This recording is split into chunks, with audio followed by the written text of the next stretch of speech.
Hello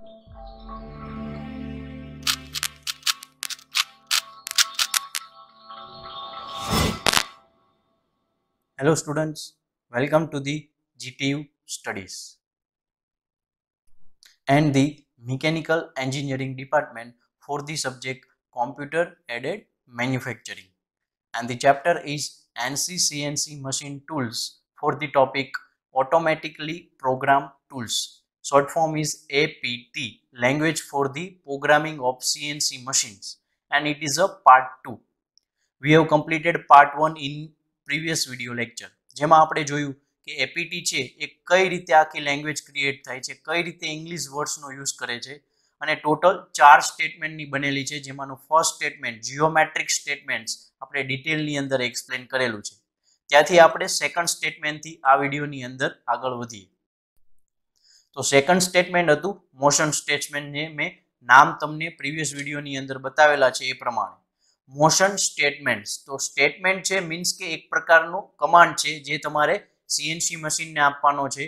એ કોના related હોવો જોઈએ? મોશન રિલેટેડ હોવો જોઈએ. એટલે કે ટૂલની મોશન જે તમારે આપવાની છે એના માટે જે સ્ટેટમેન્ટ ક્રિએટ કરશો જેને કહેવાય મોશન સ્ટેટમેન્ટ્સ. એટલે કે it is use two define the tool movement in a specific direction. In APT, there are two basic types of motion statements. First one is point-to-point motion statement. એટલે કે કોઈ એક point ઉપરથી directly બીજા point ઉપર જવાનું છે, path છે એમાં કન્સિડર કરવાનું નથી, કોઈ પણ પાથે જઈ શકો, તો એને કહેવાય પોઈન્ટ ટુ પોઈન્ટ મોશન. અને સેકન્ડ છે કન્ટુરિંગ મોશન, મીન્સ એની અંદર પાથ છે એ કન્સિડર કરવો પડશે કે કયા પાથથી તમે કન્ટુર ક્રિએટ કરો છો. કન્ટુરિંગ મોશન એટલે નામ આપવામાં આવ્યું છે. રેડી? એટલે ફર્સ્ટ આપણે લઈએ કઈ રીતે પોઈન્ટ ટુ પોઈન્ટ મોશન છે એ મોશન સ્ટેટમેન્ટની અંદર ડિફાઇન થાય, જેનું શોર્ટ ફોર્મ છે point to point means PTP. First of all, it is use to position the tool at desire position. Suppose તમે પોઈન્ટ છે એ કોઈ કોર્ડિનેટ સિસ્ટમની અંદર એપ્લાય કરવો છો, તમે ગ્રાફ ડ્રો કરતા જશો જેમાં એક્સ અને વાય એક્સિસની અંદર તમે કોઈ પોઈન્ટને બતાવવા કોર્ડિનેટ્સ રાખતા હશો, તો એ કોર્ડિનેટ્સ તમારો જે પણ ટૂલને આપી દેશો એ કોર્ડિનેટ્સ ઉપર તમે પોઈન્ટને લઈ જઈ શકશો, એટલે કે ટૂલને લઈ જઈ શકશો. તો આવું જ કંઈક તમે પોઈન્ટ ટુ પોઈન્ટ મોશનમાં કરી શકો છો. પોઈન્ટ 1 થી પોઈન્ટ 2 એવું કહી દો, એટલે જ્યાં પણ કોર્ડિનેટ સિસ્ટમની અંદર પોઈન્ટ 1 આવતો હોય ત્યાંથી લઈને ટૂલ છે એ પોઈન્ટ 2 ઉપર જતો રહેશે. એ મોશન ક્રિએટ કરવા માટે total there are only two basic point to point motion commands are available. First one is go to અને second one is go delta. અને મેં પ્રીવિયસ વિડીયોમાં જે પ્રમાણે કીધું હતું એ પ્રમાણે કે ઇંગ્લિશ વર્ડ ઉપરથી જ કમાન્ડ બનેલા છે એપીટીની અંદર, પણ કોઈ પણ એક સ્ટેટમેન્ટની જે મેક્સિમમ વર્ડની સાઇઝ છે એ 6 હોવી જોઈએ, 6 લેટર્સ જ મેક્સિમમ થાય. તો ગો ડેલ્ટામાં આખો સ્પેલિંગ લખશો તો એ વધી જશે, એટલે એને શોર્ટ ફોર્મમાં 6 લેટરમાં કન્વર્ટ કરવામાં આવ્યો છે GODLTA. હવે આ બે શું કામ અલગ અલગ બનાવવામાં આવે? તો તમે મેન્યુઅલ પાર્ટ પ્રોગ્રામિંગ સ્ટડી કરી ગયેલા છો, એમાં બે પ્રકારના કોર્ડિનેટ આવતા હતા, એક એબ્સોલ્યુટ પ્રોગ્રામિંગ અને એક ઇન્ક્રીમેન્ટલ પ્રોગ્રામિંગ. એટલે કે ઓરિજિનથી દરેક પોઈન્ટના ડાયમેન્શન છે એ દર વખતે ઓરિજિનથી જ બતાવો તો એને એબ્સોલ્યુટ પ્રોગ્રામિંગ કહેવાય, અને દરેક પોઈન્ટના ડાયમેન્શન કોર્ડિનેટ્સ છે એ પ્રીવિયસ પોઈન્ટ ઉપરથી તમે બતાવો તો એને ઇન્ક્રીમેન્ટલ પ્રોગ્રામિંગ કહેવાય. એવી જ રીતે આમાં ગો ટુ અને ગો ડેલ્ટા છે. તો ફર્સ્ટ લઈ લઈએ આપણે go to. Go to means absolute programming છે એવું એઝ્યુમ કરી લ્યો કે ઓરિજિન એક ફિક્સ કરી દો અને દરેક પોઈન્ટના જે કોર્ડિનેટ્સ છે, ડિસ્ટન્સ છે એ ઓરિજિનથી જ બતાવવાના, તો એના માટે ગો ટુ સ્ટેટમેન્ટ આવશે. Means the go to statement instructs the tool to go to a particular point location specified in the descriptive data. તમારી પાસે ઓલરેડી ડેટા હશે, જે પોઈન્ટ પાસે કટ કરવાનું છે એ પોઈન્ટના કોર્ડિનેટ્સ તમારી પાસે હશે, તો એ તમે કોર્ડિનેટ્સ ડિફાઇન કરી દો, અથવા એ પોઈન્ટનું નામ આપેલું હશે એ ડિફાઇન કરી દો, એટલે સીધું ટૂલ ગો ટુ જે પોઈન્ટ હોય એ આપશો એટલે ત્યાં જતું રહેશે. જેમ કે એક્ઝામ્પલ લઈ લઈએ ગો ટુ P2, એટલે કે ટૂલ જે પણ પોઈન્ટે હોય એ પોઈન્ટેથી P2 પોઈન્ટ પાસે તમારે લઈ જવો છે, તો ગો ટુ P2 આપી દેશો એટલે ટૂલ સીધું મોશન કરીને ક્યાં જતું રહેશે? P2 પોઈન્ટ પાસે. અથવા તમે પોઈન્ટ ડિફાઇન ન કર્યો હોય, એના કોર્ડિનેટ્સ તમને ખબર હોય તો કોર્ડિનેટ્સ વડે પણ તમે થ્રુ એના વડે પણ તમે રિપ્રેઝન્ટ કરી શકો છો. ગો ટુ જે P2 નો કમાન્ડ કોર્ડિનેટ્સ છે એ 270 છે, એટલે 270 લખી દેશો એટલે 270 જ્યાં પણ કોર્ડિનેટ્સમાં આવતું હોય છે ત્યાં એ ટૂલ જતું રહેશે. તો આ રીતે ગો ટુ કમાન્ડ તમે આપી શકો. અને સેકન્ડ જોઈએ go delta, short form is GODLTA. અને મેં કીધું એ પ્રમાણે આ છે ઇન્ક્રીમેન્ટલ પ્રોગ્રામિંગ જેવું છે. ઇન્ક્રીમેન્ટલ પ્રોગ્રામિંગ એટલે પ્રીવિયસ પોઈન્ટે જ્યારે ટૂલ હતું ત્યાંથી જે પણ ડાયમેન્શનમાં ચેન્જ આવે છે એટલું આગળ વધશે. એટલે કે the GoDLTA command specifies an incremental move for the tool. Example લઈ લઈએ એટલે ક્લિયર થઈ જાય. GoDLTA, /270.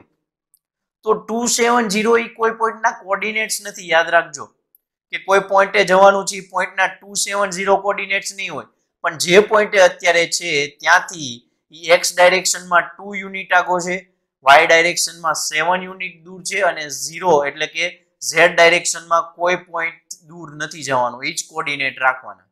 હા, પ્લસ ડાયરેક્શનમાં આગળ જશે કે માઇનસ ડાયરેક્શનમાં, આ તો ખાલી ડિસ્ટન્સ જ બતાવે છે. તો ત્યાં પ્લસમાં જતું હોય તો પ્લસમાં વેલ્યુ છે જો, અને માઇનસમાં વેલ્યુ લખ્યું હોત તો એ માઇનસમાં જાત. એટલે કે 2 જે છે એ પહેલો કોઓર્ડિનેટ કઈ ડાયરેક્શનનો હોય? એક્સ ડાયરેક્શનનો. તો એક્સ ડાયરેક્શનમાં એ +2 યુનિટ દૂર જશે. જો -2 લખ્યું હોત તો -2 યુનિટ દૂર જાત. ને આ રીતે તમે એને એક્સપ્લેન કરી શકો. It instructs the tool to move from its present position to 2 units in x direction, 7 units in y direction and 0 units in z direction. એટલે કે જે પોઈન્ટે પહેલા છે એ પોઈન્ટેથી ત્રણેય ડાયરેક્શનમાં કેટલું આગળ વધશે એ ડિસ્ક્રાઇબ ગો ડેલ્ટા તરીકે તમે કરી શકો. અને વેલ્યુ છે પ્લસ માઇનસમાં બતાવવાની ખાસ કમ્પલસરી છે, તો જ તે ટૂલને ખબર પડશે કે કેટલું દૂર જવું છે એ ઓકે, પણ પ્લસમાં જવું કે માઇનસમાં જવું. ડન. તો આ રીતે તમે મોશન સ્ટેટમેન્ટ્સ છે એનો ફર્સ્ટ પાર્ટ ડિસ્ક્રાઇબ કરી શકો, પોઈન્ટ ટુ પોઈન્ટ મોશનને. હવે આપણે સેકન્ડ પાર્ટ જોઈએ, કન્ટુરિંગ મોશન. કન્ટુરિંગ મોશન એટલે શું? It is a commands that the tool position must be continuously controlled throughout the move.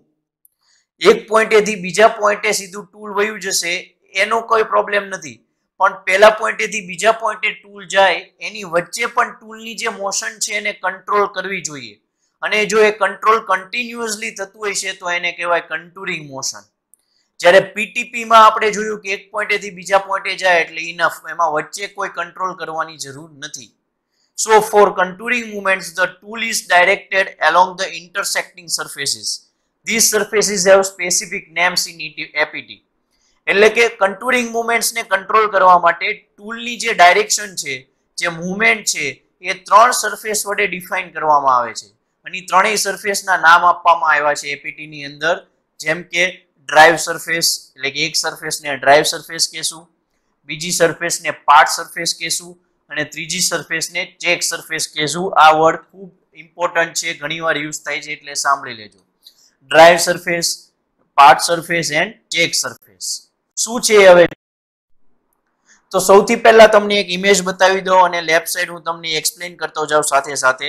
તો તમે જોઈ શકો છો આપણું જે ટૂલ જે છે, ડ્રીલ બીટ તમને દેખાય છે, કટર, અને નીચે એક પાર્ટ છે જેને આપણે કટ કરવાનો છે અથવા હોલ કરવાનો છે. એમાં તમે ટૂલ જુઓ તો ટૂલની જે એજ છે એ જે પ્લેનમાં મોશન કરે છે એને આપણે ડ્રાઈવ સરફેસ કહેશું. જો એરો વડે બતાવેલું છે, જે લંબચોરસ બને છે એ પ્લેન છે, એ સરફેસ છે, અને જેને એરો આપેલો છે એને કહેવાય ડ્રાઈવ સરફેસ. તો drive surface is what? The surface against which the edge of the tool rides. એટલે કે એજ જે ઈ જે સરફેસને ટચ થતી મૂવ કરે, નીચેની ને બોટમ પાર્ટ નથી કહેતો, સાઈડ પાર્ટ કહું છું, એટલે સાઈડ પાર્ટ એટલે એજ એની, તો એ સરફેસને ડ્રાઈવ સરફેસ કહેવાય. હવે જે ટૂલ જે છે અથવા ડ્રીલ બીટ છે એનો બોટમ પાર્ટ છે, એ બોટમ પાર્ટ જે સરફેસને ટચ કરે એને પાર્ટ સરફેસ કહેવાય. એટલે કે the surface on which the bottom end of the tool will be right, then this known as a part surface. અને પાર્ટ સરફેસ અને ડ્રાઈવ સરફેસ આ બંનેને પરપેન્ડિક્યુલર, બંને સાથે 90 ડિગ્રી એંગલ બનાવે એવી થર્ડ સરફેસ પણ મળશે, જેને કહેવાય ચેક સરફેસ. એટલે કે the check surface is the surface at which the tool motion is stop. જ્યાં જઈને ટૂલ છે એ મૂવ થવાનું સ્ટોપ કરશે એને. હવે નેક્સ્ટ છે એ છે how to approach the check surface. એટલે કે આપણે જે સરફેસીસ જોઈ, ચેક સરફેસીસ, પાર્ટ સરફેસીસ, એમાંથી ચેક સરફેસ જે મેઇન છે જેના રેફરન્સથી આપણે ટૂલની મોશન ડિફાઇન કરશું. તો એ કઈ રીતે યુઝફુલ થશે? તો અમુક વર્ડ્સ છે એના માટે યુઝ થાય છે, એ છે to, on, past, tan to, એવા કોઈ. એ બધા શેના માટે યુઝ થશે કે જે ચેક સરફેસ છે એની સાથે ટૂલનું રિલેશનશિપ બતાવશે. જેમ કે તમે જોઈ શકો છો ચેક સરફેસ છે વર્ટિકલ છે, જે મેં તમને CS લખી દીધું છે. CS એટલે કે વર્ટિકલ લાઈન. હવે વર્ટિકલ લાઈન જે છે એની આગળના ભાગમાં ટૂલ ક્યાં છે, પહેલા CS ની લેફ્ટ સાઈડ છે. જે સૌથી પહેલા જો સર્કલ એક ડ્રો કરેલું છે CS ની દૂર થોડુંક લેફ્ટ સાઈડ, એ મેઇન અત્યારે ટૂલ છે. એને રાઈટ સાઈડ એરો કરીને દેખાડેલું છે એ પ્રમાણે મૂવ કરાવવાનું છે. પણ ક્યાં સુધી મૂવ કરાવશો, તો સપોઝ એવું લખ્યું 2CS. 2CS એટલે CS ની ટચ કરે એવું જ, પણ થોડુંક પહેલા. CS ની ઉપર ન હોવી જોઈએ. જે સર્કલનું સેન્ટર છે એ CS ની પહેલા રહેવું જોઈએ, તો એને 2CS કહેવાય. ઓન CS કે તો જે સર્કલનું જે સર્કલ છે, સોરી સર્કલનું જે સેન્ટર છે એ એક્ઝેક્ટ CS ઉપર આવશે, ચેક સરફેસ ઉપર, તો એને ઓન CS કહેવાય. અને પાસ CS હોય તો જે સેન્ટર છે એ CS ને પણ વટી જશે, આગળ વયું જશે, તો એને પાસ CS કહેવાય. તો આ રીતે તમે ટુ ઓન પાસ નો યુઝ કરીને ચેક સરફેસ ઉપર ટૂલ છે એ કઈ રીતે મૂવ કરશે એ બતાવી શકો છો. અને 10-2 નો મિનિંગ શું થાય, તો 10-2 એટલે એક ચેક સરફેસ છે એની સાથે ટેન્જેન્શિયલ ડાયરેક્શનમાં ટચ થઈને ટૂલ છે એ બનાવે, તો એને ચેક સરફેસ સાથે ટેન્જેન્શિયલ બનાવે એટલે 10-2 કમાન્ડ આપવામાં આવશે. Ready. And now next is initial contouring motion statement. કઈ રીતે ઇનિશિયલ કન્ટુરિંગ મોશન સ્ટેટમેન્ટ આપવામાં આવશે, તો કે go to which defines the initial drive part and check surfaces. It takes the form go to drive surface to part surface to check surface. આખું એક જો format છે એ તમે જોઈ લેજો એકવાર. ફોર્મેટ શું છે કે ટૂલને તમારે મૂવ કરાવવો છે, એટલે કે એક પોઈન્ટેથી બીજા પોઈન્ટે લઈ જવો છે, એની કંટ્રોલ કરવા માટે સરફેસ ડિફાઇન કરવી પડશે. એટલે ગો ટુ તો યુઝ થશે જ, તે જે પોઈન્ટ ટુ પોઈન્ટમાં થતું હતું કે અહીંથી અહીં લઈ જવા માટે ગો ટુ આપશું, પણ સાથે સાથે ચેક સરફેસીસ છે, પાર્ટ સરફેસીસ છે, ડ્રાઈવ સરફેસીસ છે એ પણ ડિફાઇન કરવી પડશે. એટલે drive surfaces to part surfaces to check surface, આ રીતે આખું ફોર્મેટ ક્રિએટ થયેલું છે. એને એક્ઝામ્પલ જોઈ લઈએ કે ગો ટુ કમાન્ડ. કયા ગો ટુ કમાન્ડ, તો કે L1 સરફેસ સુધી, ટુ PL1 સુધી એન્ડ ટુ L2 સુધી. એટલે કે ગો કમાન્ડ આપશું ટૂલને, એમાં L1 જે સરફેસ થાય છે એ ડ્રાઈવ સરફેસ, PL1 જે પ્લેન બને છે એ પાર્ટ સરફેસ, અને L2 જે લાઈન બને છે એ ચેક સરફેસ. એટલે કે L1 ડ્રાઈવ સરફેસ સુધી, PL1 પાર્ટ સરફેસ સુધી અને L2 ચેક સરફેસ સુધી તમારે ટૂલને મૂવ કરાવવાનું છે. તો આ રીતે આખું ઇનિશિયલ કન્ટુરિંગ મોશનનું સ્ટેટમેન્ટ બનાવવામાં આવે છે. Specifying that the tool should use line L1 as the drive surface, plane P1 as the part surface and line L2 is the check surface as I described. Ready? I hope તમને આ આખું format છે એ સમજાઈ ગયું હશે. Now motion commands. Motion commands છે એ કઈ રીતે યુઝ થશે, તો કે લેફ્ટ જવું, રાઈટ જવું, અપ જવું, ડાઉન જવું, ફોરવર્ડ જવું, બેકવર્ડ જવું, એ પ્રમાણે મોશન કમાન્ડ આવશે. જે આપણે મોશન સ્ટેટમેન્ટમાં પહેલા સ્ટાર્ટિંગમાં જોયા એ ગો ટુ, ગો ડેલ્ટા અને એવા પ્રકારના પોઈન્ટ ટુ પોઈન્ટ મોશન માટે હતા. હવે કઈ ડાયરેક્શનમાં આગળ વધવું, ઉપર જવું, નીચે જવું, લેફ્ટ જવું, રાઈટ જવું, આગળ વધવું, પાછળ વધવું, એના માટે 6 કમાન્ડ યુઝ થશે. Go left, go right, go up, go down, go forward and go back. તમે જોઈ શકો છો અહીંયા ચેક સરફેસ ઉપરથી તમે ટૂલને મૂવ કરાવી શકો છો. સૌથી પહેલી પોઝિશન જુઓ તો જ્યાં બે એક્સિસ ટચ થાય છે ત્યાં એક સર્કલ ડ્રો કરેલું છે ખૂણામાં, એ પહેલી પોઝિશન છે. સપોઝ તેને લેફ્ટ અને રાઈટ લઈ જવું છે તો એરા વડે બતાવેલું છે go left, go right. Suppose કોઈ નીચે ટૂલ છે એને તમારે ઉપર લઈ જવું છે તો ગો ફોરવર્ડ, નીચે લઈ જવું છે તો ગો ડાઉન, સોરી બેકવર્ડ, ઉપર લઈ જવું છે તો ગો અપ, નીચે લઈ જવું છે તો ગો ડાઉન. એ પ્રમાણે તમે 3 ડાયમેન્શનલ કોઓર્ડિનેટ્સ ની અંદર આ 6 કમાન્ડ નો યુઝ કરી શકો છો. નેક્સ્ટ વન ઇઝ સેકન્ડ જે હતું, મેં તમને સ્ટાર્ટિંગમાં કીધું કે ટોટલ 4 ટાઈપના સ્ટેટમેન્ટ આવે એપીટી લેંગ્વેજમાં. ફર્સ્ટ જીઓમેટ્રી સ્ટેટમેન્ટ જે આપણે પ્રીવિયસ વિડીયોમાં કમ્પ્લીટ કર્યું, સેકન્ડ છે મોશન સ્ટેટમેન્ટ જે હવે કમ્પ્લીટ થઈ ગયું છે, અને થર્ડ હવે છે પોસ્ટ પ્રોસેસર સ્ટેટમેન્ટ. અગેન મેં પ્રીવિયસ વિડીયોમાં એનું થોડું બેઝિક કીધું હતું કે પોસ્ટ પ્રોસેસર સ્ટેટમેન્ટ એ કોના માટે છે, જે એક્સ્ટ્રા કમાન્ડ્સ છે કે કયું મશીન સિલેક્ટ કરવું, કયું ટૂલ સિલેક્ટ કરવું, એ માટે યુઝ થાય છે. જેમ કે ફર્સ્ટ જે છે સ્ટેટમેન્ટ મશીન, એ મશીનનો સ્પેલિંગ છે 7 લેટરનો બની જાય છે, એટલે આપણે મેં કીધું એ મેક્સિમમ 6 લેટર જ હોય, એટલે મશીનને આ રીતે લખવામાં આવશે MACHIN machine, which is used to specify the machine tool. કયું ટૂલ યુઝ છે તો કે એક્ઝામ્પલ તરીકે machine drill bit drill tool use કરવાનું અને ત્રીજા નંબરનું એટલે કે ડ્રીલ કોમા 3. તો આ રીતે તમે મશીન ટૂલ છે એ સિલેક્ટ કરી શકો. કુલન્ટ ઓન ઓફ કરવા માટે તમે એ યુઝ કરી શકો. ધારો કે કુલન્ટ અને ઓબ્લિક કરીને ઓફ એટલે કુલન્ટ ઓફ કરવું એવું તમારો કમાન્ડ પાસ થઈ જશે. ફીડ રેટ આપણે જે આપતા હતા એફ કરીને પાર્ટ પ્રોગ્રામિંગ મેન્યુઅલ પાર્ટ પ્રોગ્રામિંગમાં અહીંયા એફ કરીને નથી આપવાનું પણ ફીડ રેટ જ લખવાનું FEDRAT કરીને અને ઓબ્લિક કરીને એની વેલ્યુ આપવાની. તો ફીડ રેટ ઓબ્લિક 4.5 એનો યુનિટ છે ઇંચ પર મિનિટમાં છે એવું પહેલેથી તમે ડિસ્ક્રાઇબ કરેલું હોય છે. એટલે જે પણ વેલ્યુ લખશો એ ઇંચ પર મિનિટમાં લેશે. તમે પહેલેથી મિલીમીટર પર મિનિટમાં આપેલું હોય છે તો એ જે પણ વેલ્યુ લખશો એ પહેલેથી મિલીમીટર પર મિનિટમાં લેશે. નેક્સ્ટ છે સ્પિન્ડલ કે સ્પિન્ડલની જે ડાયરેક્શન જે છે અથવા એની જે સ્પીડ છે એ કેટલી રહેશે તો કે રિવોલ્યુશન પર મિનિટમાં એની સ્પીડ આપો અને 850 RPM હોય તો સ્પિન્ડલ લખીને ઓબ્લિક કરીને 850 લખી દો એટલે એની સ્પીડ ડિફાઇન થઈ જશે. SPINDL એટલે સ્પિન્ડલ. રેડી. તો એ પ્રકારે પોસ્ટ પ્રોસેસર સ્ટેટમેન્ટ્સ તમે ડિફાઇન કરી શકશો. Now next and fourth and last statement is auxiliary statement. જે એક્સ્ટ્રા સ્ટેટમેન્ટ હોય જે કમ્પલસરી આપવા ન પડતા હોય એવા સ્ટેટમેન્ટને કહેવાય ઓક્ઝિલરી સ્ટેટમેન્ટ. જેમ કે આ સ્ટેટમેન્ટ છે એપીટી પ્રોગ્રામિંગ લેંગ્વેજને કમ્પ્લીટ કરે છે પણ ક્યારેક નો આપવા હોય તો નો પણ આપી શકો છો. જેમ કે cutter CUTTER specify a quarter inch cutter diameter cutter oblique 0.25. Finishing કેવું એની એટલે કે ફિનિશ કરવો છે પ્રોગ્રામ એન્ડ ઓફ પ્રોગ્રામ. તમારે કોઈ પ્રોગ્રામ ફિનિશ કરવો છે એના માટે તમે ફિનિશ એવો તમે કમાન્ડ આપી શકો. જેમ કે પાર્ટ પ્રોગ્રામિંગ મેન્યુઅલ પાર્ટ પ્રોગ્રામિંગમાં તમને મેં વિડીયો આપેલા છે જેમાં M30 લખશો લાસ્ટમાં પ્રોગ્રામમાં એટલે ફિનિશ થઈ ગયો પ્રોગ્રામ એવું સમજી જશે.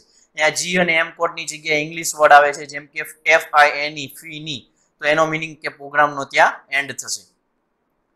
ટૂલ ટોલરન્સીસ તો આ પ્રકારે તમે ટોલરન્સીસ આપી શકો. Inside tolerances outside tolerances like that first છે તો કે ઇનસાઇડ ટોલરન્સીસ INTOL ઓબ્લિક 0.0015 એટલે કે 0.0015 inside ટોલરન્સીસ.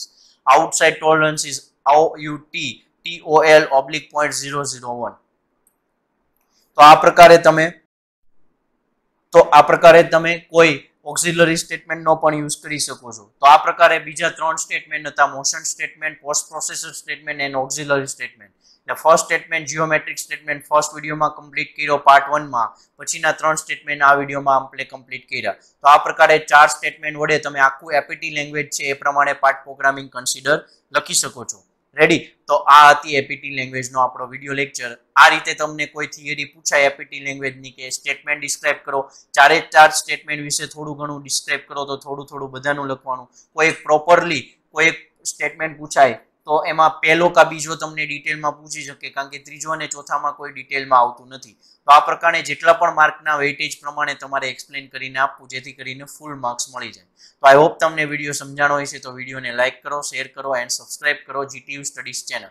And for more material you can visit our website www.gtustudies.com. Video જોવા બદલ થેન્ક યુ.